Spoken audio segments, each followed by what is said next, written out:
This is part 8 of the rates and equilibrium topic. It's an AQA GCSE chemistry topic and it's valid for dual and triple award students. As always, I'm going to recommend you pause and have a go at the activities yourselves.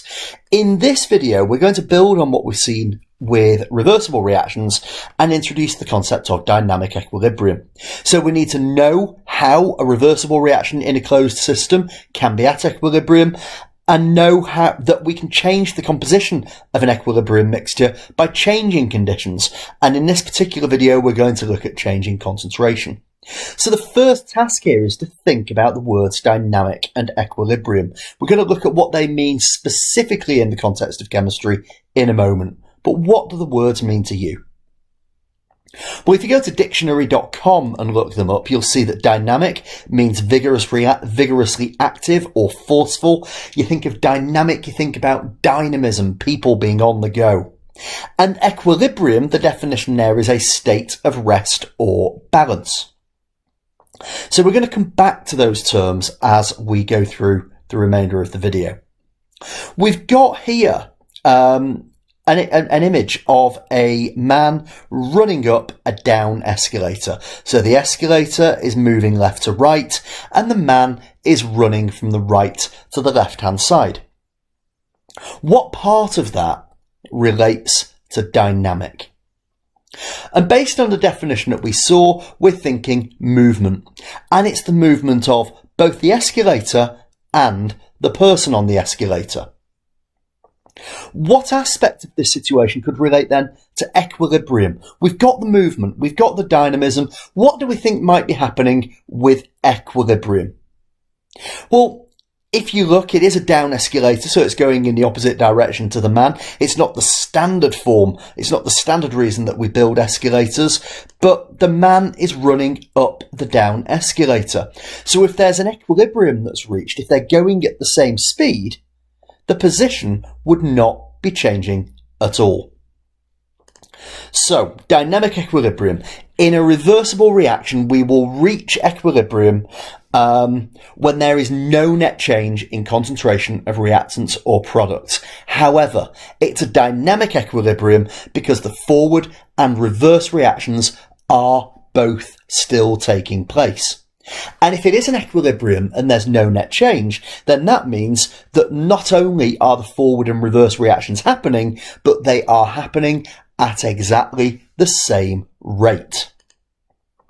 So now let's have a look at this diagram again. And let's think about forward reaction, which is always from the left-hand side of the equation to the right-hand side of the equation, and the backward reaction, which is from right to left. In that context, try and answer these questions.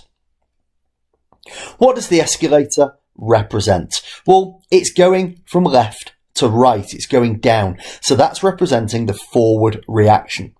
Whereas the person running up the escalator from right to left is representing the backward reaction.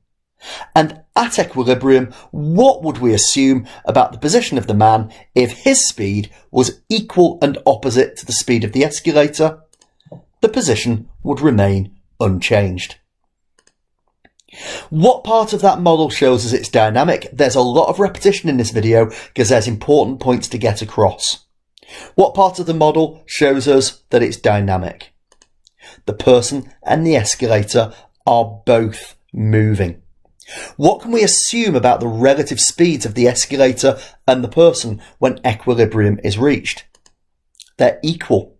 Now, you can think also about a treadmill here, where you are relying on an equilibrium being reached. You have got to run at a speed equal and opposite to a treadmill. Otherwise, you run into it or you fall off the back. So we reach equilibrium when the speeds are equal. Where could the man reach equilibrium on that escalator? He could be anywhere. He could be at the middle of the escalator. He could have got right to the top of the escalator and slowed down to match the speed. It could be right down at the bottom of the escalator, jumping on, getting to the same speed and staying there. It could be anywhere in between. And that's going to be a really important concept as we move through this topic. So equilibrium is reached when concentration of reactants and products are constant. So just like his position on the escalator can be anywhere, we could reach equilibrium when we've got a huge amount of the reactants made. We could reach equilibrium when we've got around a 50-50 mix of reactants and products. Or we could reach equilibrium where we've only got a tiny amount of product in the forward reaction made. On the escalator, the equilibrium might be reached when demand's at the top, the bottom, or anywhere in between, as I've just said. By changing conditions, we can also shift the position of equilibrium. Now, that's massively important in industry, and we're going to start talking about that within this video and build on it in the next one. So let's take a look at this reaction, ammonia and hydrochloric acid making ammonium chloride. We've got the diagram and we've got the equation. Which part of the model represents the forward reaction? The NH3 plus HCl goes to NH4Cl. And the forward reaction is the escalator, because the escalator is going from left to right in the direction of the forward reaction. So what represents the backward reaction? That's the person running up the escalator, going right to left, like the NH4Cl breaking down to NH3 and HCl. Imagine the equilibrium is reached when the man is exactly at the centre of the escalator, just as he is in the diagram. If we apply that to this equation, so NH4Cl going to NH3 and HCl, and NH3 and HCl going on to make NH4Cl, what do we think would be the concentrations of reactants and products in comparison to one another if the equilibrium were exactly in the centre? We would expect equal amounts of products and reactants. Now let's think about some more questions.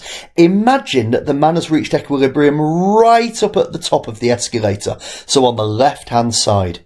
In a chemical reaction, what might that mean in terms of concentration of reactants and products?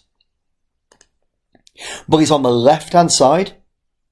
That means he's closer to the reactants, or the equilibrium is closer to the reactants. So there would be a greater concentration of reactants and a smaller concentration of products. Now let's imagine that the man isn't at the top of the escalator, he's at the bottom of the escalator in our diagram. He's on the right-hand side. What would that mean in terms of the concentration of reactants and products when we apply that model? Well, he's at the right-hand side, so he's closer to the products, and that means a greater concentration of products in the reaction. And an important point that we will revisit, imagine that you worked in industry, that you ran a chemical factory. Where would you want the equilibrium to be if you were undertaking chemical reactions to make a product? Would you want them to be on the left-hand side to give us more of the reactants, or on the right-hand side to give us more of the products? You would want the equilibrium to lie to the right. You would want more of the products. You want a greater yield of the products because they are the purpose of your business. They're the purpose of your factory. That is how you're going to maximise yield and maximise profit. So now let's take a look at what happens if we change conditions, because we've spoken a lot already about the fact that we can reach equilibrium anywhere. But if I change the conditions that the reaction is taking place in its closed system, that equilibrium position can move. That's massively important for industry if, as we've just established, we want to shift the equilibrium as far to the right as possible. You are going to need to remember Le Chatelier's principle. If a change is imposed on a system, the system will act to oppose that change. Let's have a look at what that actually means. We're going back to that same reaction. NH3 and HCl goes to NH4Cl. In the reaction, ammonia reacts with hydrochloric acid to make ammonium chloride. But as soon as we've started making ammonium chloride, it starts breaking down to give us ammonia and hydrochloric acid again. And eventually we reach an equilibrium where those concentrations do not change. What's going to happen if I add more ammonia? I've highlighted the ammonia there. What's going to happen if I add more of that once equilibrium is reached? What will the system want to do? Well, I'm going to start by going back to the definition. The Chetaliers principle: if a change is imposed on a system, the system will act to oppose that change. I've increased the concentration of ammonia, so the system's going to want to oppose that increase. It's going to try to bring the concentration of ammonia back down. And we'll talk about how that's going to happen now. How could I shift the equilibrium? Where would I shift the equilibrium to reduce the concentration of ammonia? Somebody has added more ammonia to the system. The system wants to oppose that change. Where will equilibrium shift? And the equilibrium would shift to the right, because that will decrease the concentration of ammonia, offsetting the increase that's been imposed on it. So we're going to then end up with more ammonium chloride. So in industry, if I were doing this reaction and my equilibrium were a long way to the left, I could add more and more ammonia. I could feed more in, and it would have the impact of shifting equilibrium to the right. Now let's have a look at what might happen if I add more ammonium chloride. Again, I've highlighted it. Have a think about the two questions here. So in the first instance, I've got an equilibrium reached, and then I've added more ammonium chloride. The system is going to try to decrease the concentration of ammonium chloride, offsetting the increase that's been imposed on it. And how would it do it? Where would equilibrium shift? It will shift to the left, which will give us a reduction in the concentration of ammonium chloride. It will give us more of the reactants, taking us to a new equilibrium. There's a lot to think about here, and we're going to build on this a lot more in the next video. But this is definitely something that's worth reviewing more than once, and then think about questions you need to ask so that you can get the understanding that you need. That takes us to the end of this video. Thank you for listening, and goodbye.